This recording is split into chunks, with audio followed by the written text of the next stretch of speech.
आज का टॉपिक है भौतिक प्रदेश।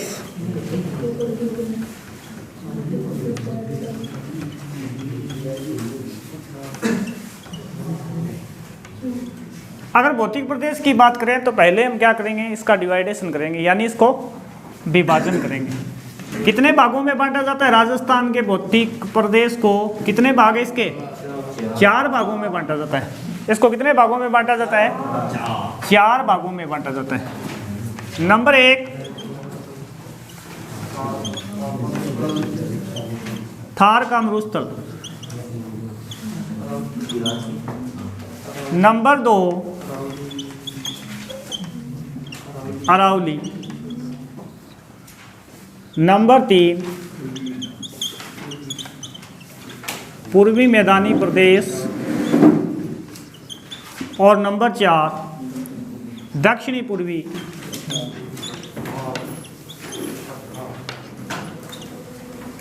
या आप कह सकते हो हाड़ौती का पठार। यानी राजस्थान का जो भौतिक प्रदेश है उसको 4 भागों में बांटा जाता है। अगर इसके आगे डिवाइडेशन की बात करते हैं तो थार के मरुस्थल को कितने भागों में बांटा जाता है? 2 भागों में। कौन सा? एक शुष्क और सेकंड है अर्ध शुष्क। एक शुष्क है, दूसरा है अर्ध शुष्क। अगर शुष्क की बात करते हैं तो 0 से 25 सेंटीमीटर संवर्षा रेखा, और ये हो गया 25 से 50 सेंटीमीटर संवर्षा रेखा। शुष्क को बाद में फिर कितने भागों में बांटते हैं? 2 भागों में बांटते हैं शुष्क को। कौन कौन सा? नंबर 1 बालू का स्तूप मुक्त प्रदेश, और सेकंड है बालू का स्तूप युक्त प्रदेश। यानी जहां बालू का स्तूप नहीं पाए जाते वो तो मुक्त है, और जहां बालू का स्तूप पाए जाते हैं वो युक्त है। मुक्त का मतलब है कि जहां बालू का स्तूप नहीं पाए जाते, इसमें कौन कौन सा क्षेत्र आएगा? Lathi series, Akal wood fossil park, Akal wood fossil park, Pokhran, Bap, Rann, टाट। ये सारे किस में आएंगे? जहां क्या नहीं पाया जाता? बालू के टीले नहीं पाए जाते। जहां बालू के टीले पाए जाते हैं उसको फिर 2 भागों में बांटते हैं। एक अनुप्रस्थ और दूसरा पवनानुवर्ती। यानी एक तो स्थायी और एक अस्थायी। यानी एक हवा के लंबवत बनता है और एक 90 डिग्री पर यानी समकोण पर बनता है। जो स्थायी है बहुत पुराने हैं, ज़्यादातर जैसलमेर के आसपास, बीकानेर के आसपास पाए जाते हैं। अस्थायी में हम पढ़ते हैं कौन सा? अस्थायी में बरखान, जो ज़्यादातर कहाँ में देखने को मिलता है? शेखावाटी क्षेत्र में। ये तो आ गया शुष्क की बात। सेकंड है अर्ध शुष्क।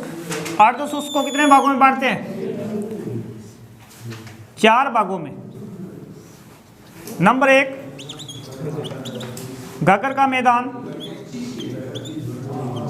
नंबर 2 शेखावाटी अंतःप्रवाही क्षेत्र। नंबर 3 नागौरी उच्च भूमि। नंबर 4 लूणी बेसिन, या आप कह सकते हो गोंडवाना प्रदेश। ये हो गए थार के जो मरुस्थल है उसके 2 भाग, शुष्क अर्ध शुष्क। फिर बाद में हमने शुष्क को 2 भागों में बांटा, बालू का स्तूप युक्त प्रदेश, बालू का स्तूप मुक्त प्रदेश। बालू का स्तूप जहाँ नहीं पाए जाते वहाँ लाठी सीरीज, आकलबुड फॉसिल पार्क आ गया, पोखरण, बाप, रन और टाट आ गए। अगर बालू का स्तूप युक्त प्रदेश की बात करते हैं तो उसमें कौन से पाए जाते हैं? अनुप्रस्थ और पवनानुवर्ती। एक लंबवत होता है, एक समकोण होता है, एक स्थायी होता है, एक अस्थायी होता है। एक उसकी सीधी दिशा में बनता है, एक उसके 90 डिग्री के कोण पर बनता है। जो अस्थायी उसमें बरखान होता है, जो बरखान सबसे ज़्यादा शेखावाटी क्षेत्र में पाए जाते हैं, सबसे ज़्यादा खतरनाक होते हैं। अगर अरावली की बात करें तो इसको 3 भागों में बांटा जाता है। उत्तरी अरावली नंबर 1। दूसरा है मध्य अरावली और तीसरा है दक्षिणी अरावली। उत्तरी अरावली की सबसे ऊंची चोटी है रघुनाथगढ़ 1055 मीटर। मध्य अरावली की मोरामजी 933.12 मीटर। दक्षिणी अरावली की गुरु शिखर 1722 या 1727। ये होगी अरावली 3 भागों में। उसके बाद पूर्वी मैदानी प्रदेश को कितने भागों में बांटते हैं? 4 भागों में। चंबल बेसिन, बनास बेसिन,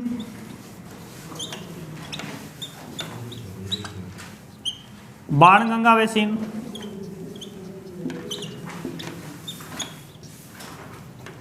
और लास्ट है माही बेसिन, या आप इसको कह सकते हो 56 बेसिन। हाड़ौती है उसको 2 भागों में बांटा जाता है, एक मालवा का पठार और दूसरा दक्कन का पठार। एक मालवा का पठार और दूसरा है दक्कन का पठार। अगर अवशेष की बात करें तो जो थार का मरुस्थल है वो किसका अवशेष है? टेथिस सागर का। अरावली किसका अवशेष है? गोंडवाना लैंड का। पूर्वी मैदानी प्रदेश किसका अवशेष है? टेथिस सागर का। और पूर्वी मैदानी प्रदेश किसका अवशेष है? गोंडवाना लैंड का। ये 4 भौतिक प्रदेश है और चारों का ये डिवाइडेशन है। उतार लिया? उतारो जल्दी।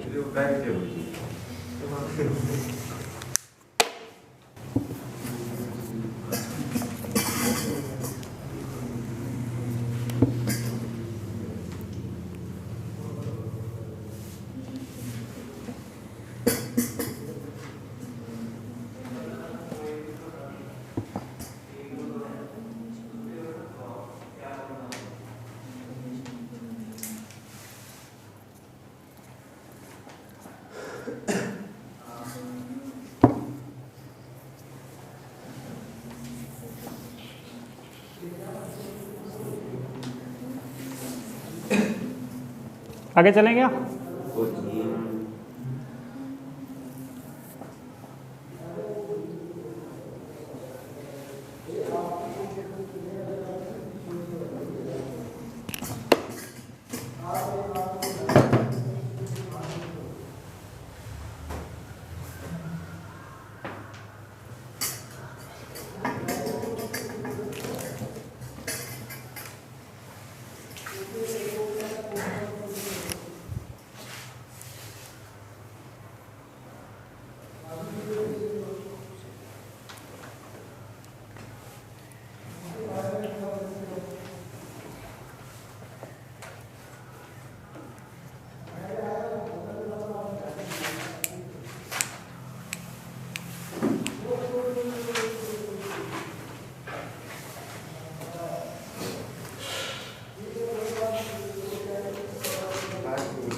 उतार लिया? उतार लिया?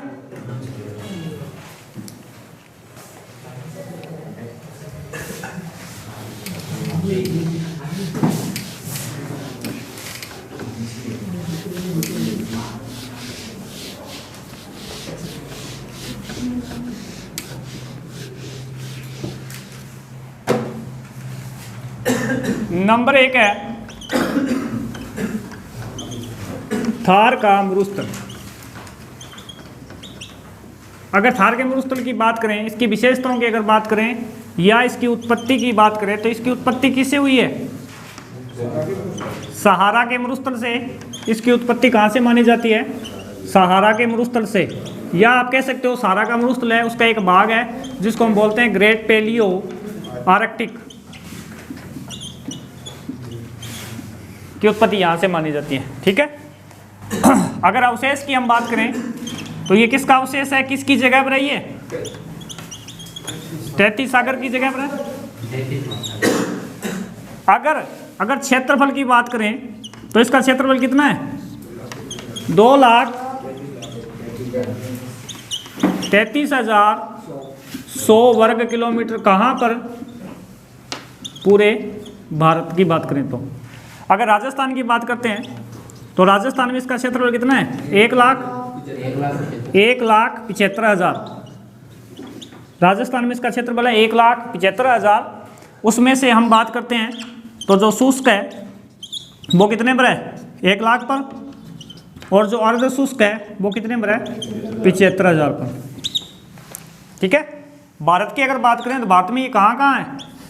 पंजाब, कुछ भाग हरियाणा, कुछ भाग यूपी का और राजस्थान। ठीक है। शुष्क और अर्ध शुष्क हो गया, 1 लाख हो गया। लंबाई और चौड़ाई की बात करते हैं तो इसकी लंबाई कितनी है? लंबाई कितनी है? 640 किलोमीटर। और चौड़ाई कितनी है? 300 किलोमीटर। ये इसकी क्या हो गई? लंबाई और चौड़ाई। ये इसकी क्या हो गई? लंबाई और चौड़ाई हो गई। अगर हम इसकी सीमा की बात करते हैं तो इसकी जो पश्चिमी सीमा है, थार के मरुस्थल का जो पश्चिमी वाला भाग है वो किसको टच करता है? रेड क्लिफ रेखा। और इसका जो पूर्वी भाग है वो किसको टच करता है? अरावली को। यानी आप कह सकते हो 50 सेंटीमीटर समवर्षा रेखा।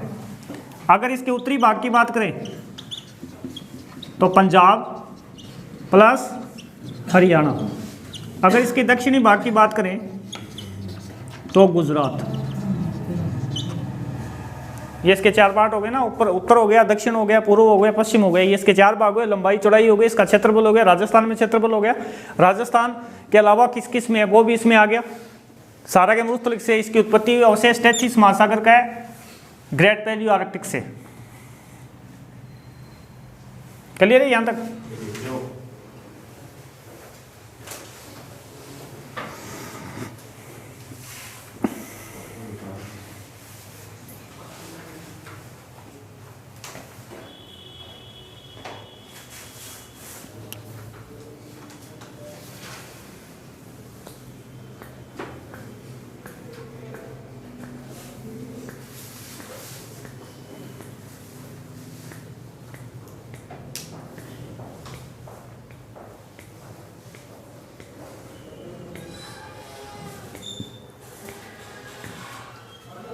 अब इसकी प्रमुख विशेषताएं क्या क्या है वो देखेंगे। इसकी प्रमुख विशेषताएं क्या है, ये तो इसकी डिटेल थी। अब इसकी कुछ विशेषताएं भी है, उस पर चलते हैं। हो गया?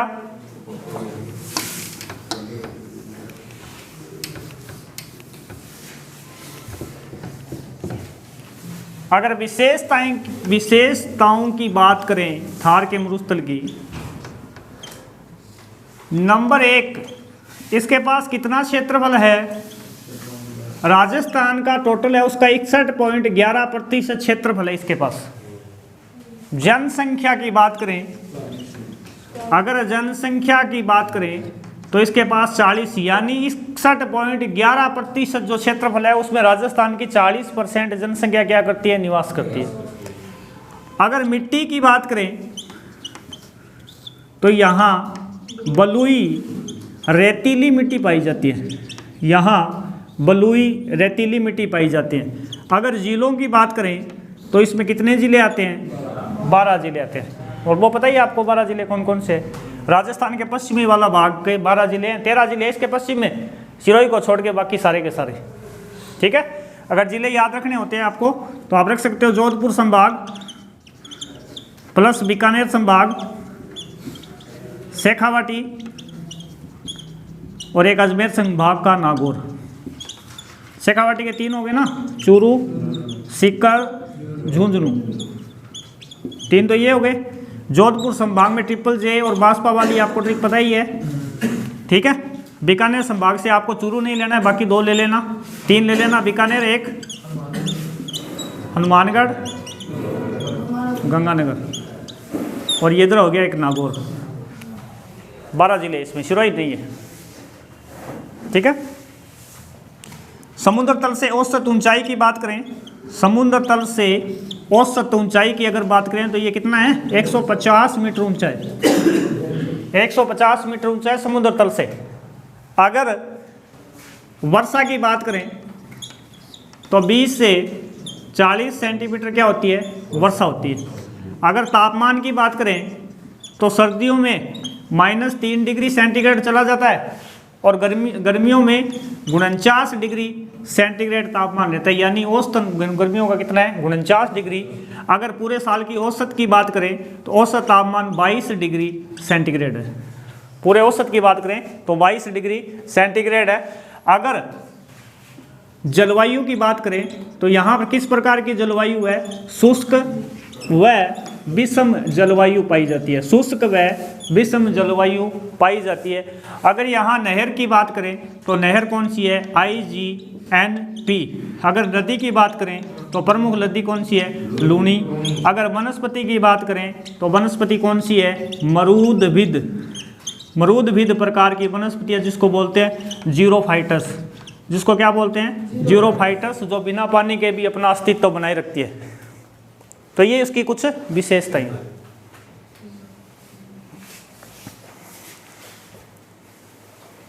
यहां तक कोई दिक्कत है?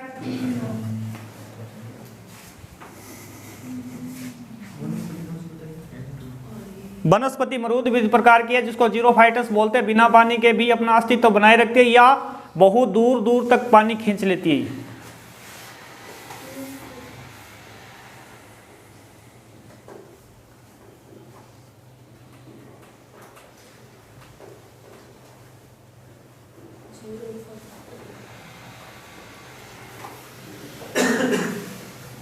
नंबर 2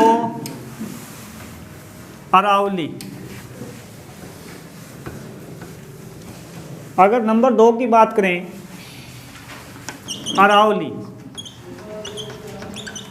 अगर अरावली की बात करें तो इसकी उत्पत्ति कहाँ से मानी जाती है, कहाँ से मानी जाती है, कहाँ से मानी जाती है?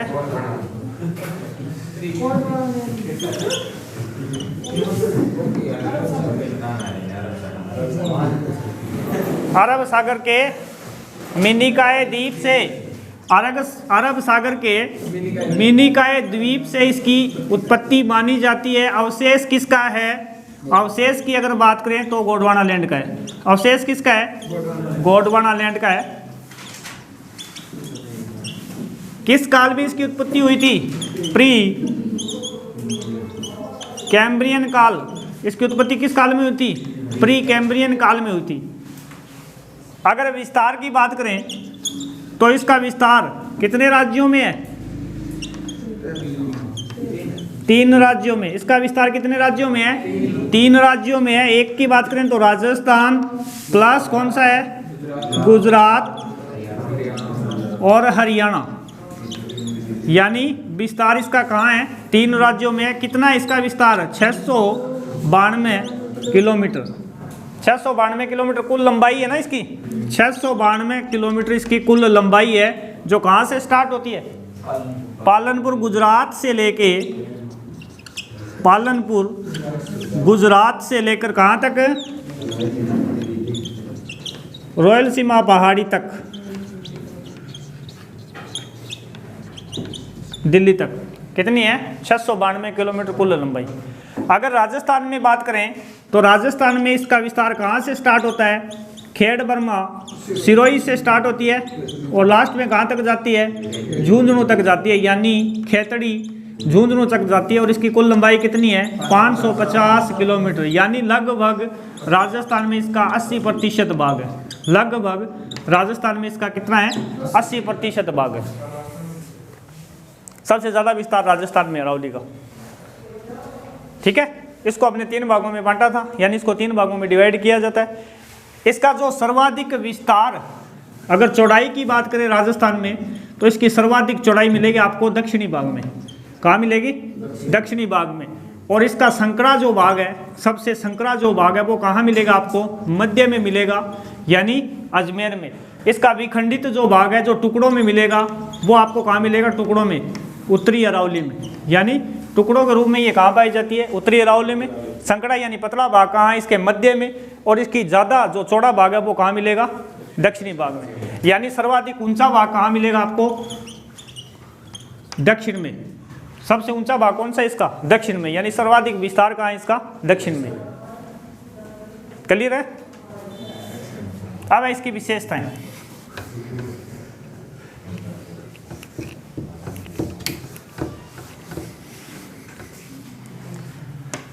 अगर विशेषताएं की बात करें तो इसके पास क्षेत्रफल कितना है?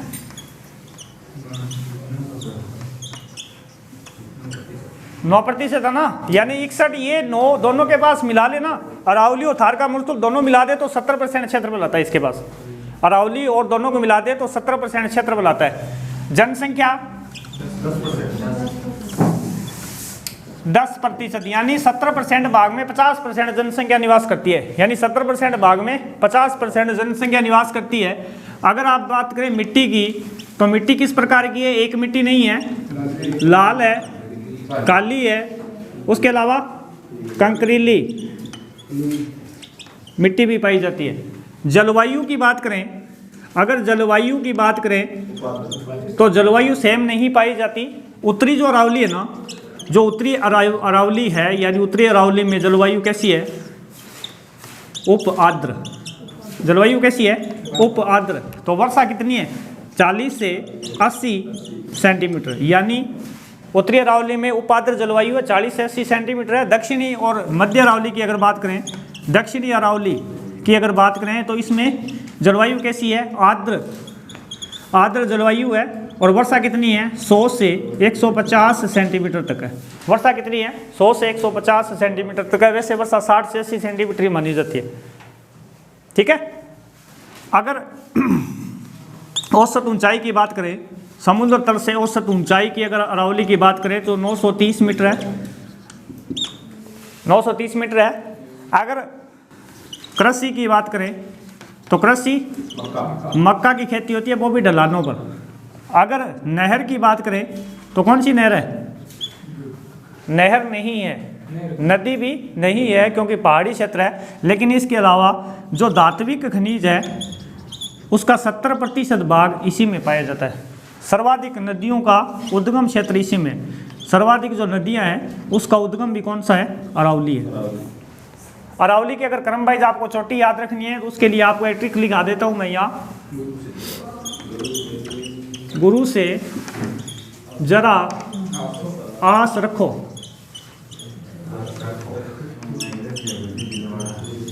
पहली गुरु शिखर है, दूसरी शेर है, तीसरी जरगा, चौथी अचलगढ़, रघुनाथगढ़, उसके बाद में खो।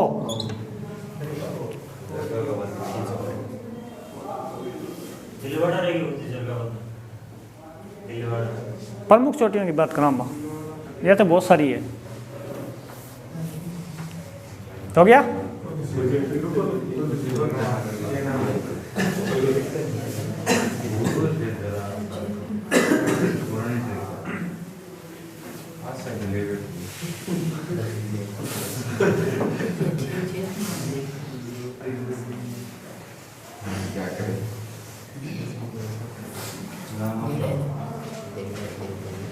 उसके बाद है पूर्वी मैदानी प्रदेश। उसके बाद है पूर्वी मैदानी प्रदेश। अगर पूर्वी मैदानी प्रदेश की बात करें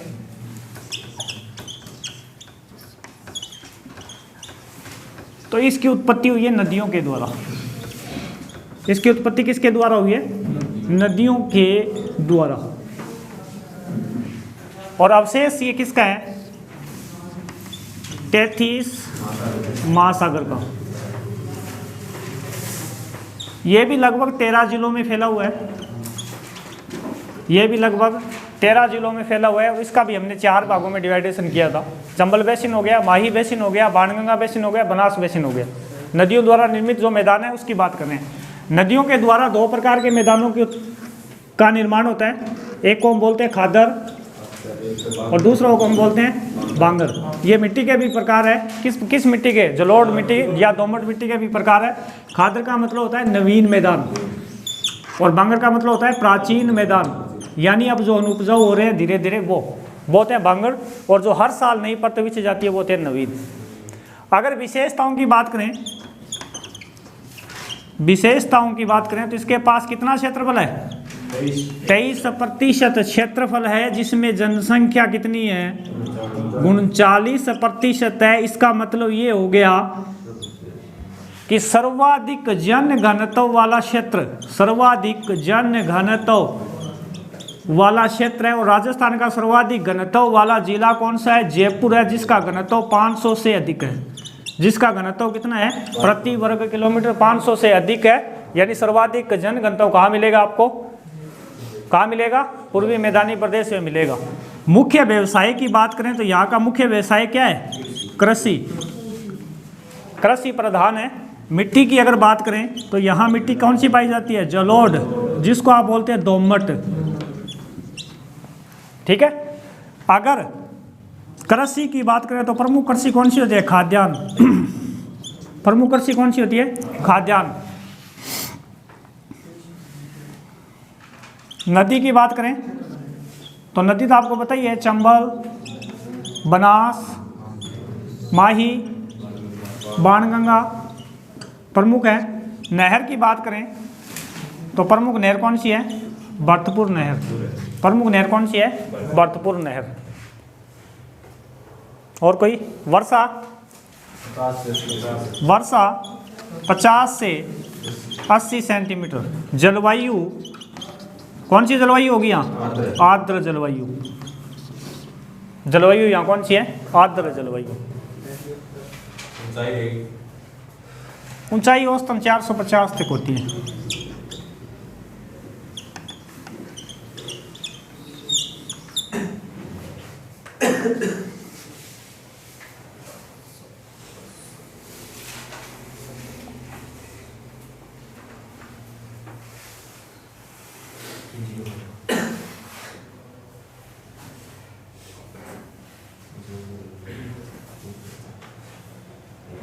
उसके बाद दक्षिणी पूर्वी पठार।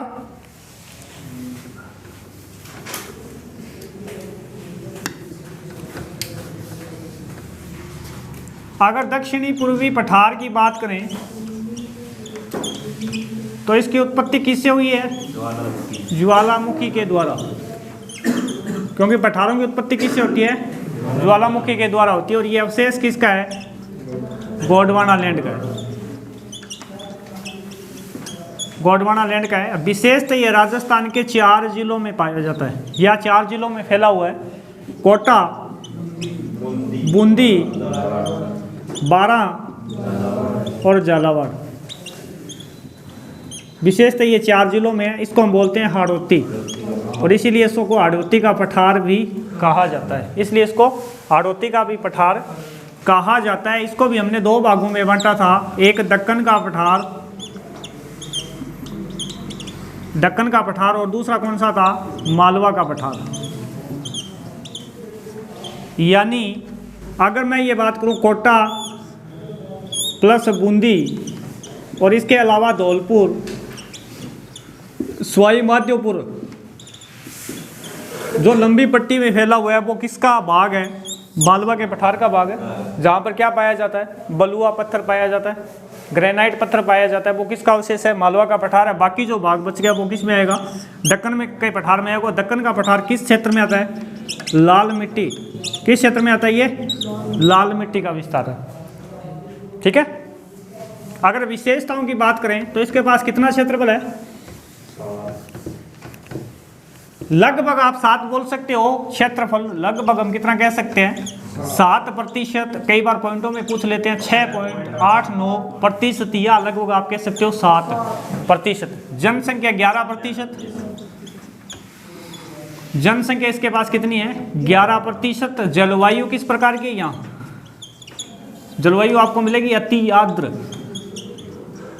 जलवायु क्या मिलेगी? अति आर्द्र। वर्षा 80 से 120 सेंटीमीटर तक। मिट्टी काली मिट्टी, इसलिए कृषि कौन सी होगी? कपास एंड सोयाबीन। वनस्पति की अगर बात करें तो लंबी घास, क्या मिलेगी? लंबी घास व झाड़ियाँ। लंबी घास व झाड़ियाँ, शुष्क नहीं, शुष्क झाड़ियाँ नहीं। फॉर एग्जाम्पल घास की बात करें तो कौन सी घास? बांस। घास की बात करें तो कौन सी घास? बांस। ये यहाँ पाई जाती है। ठीक है।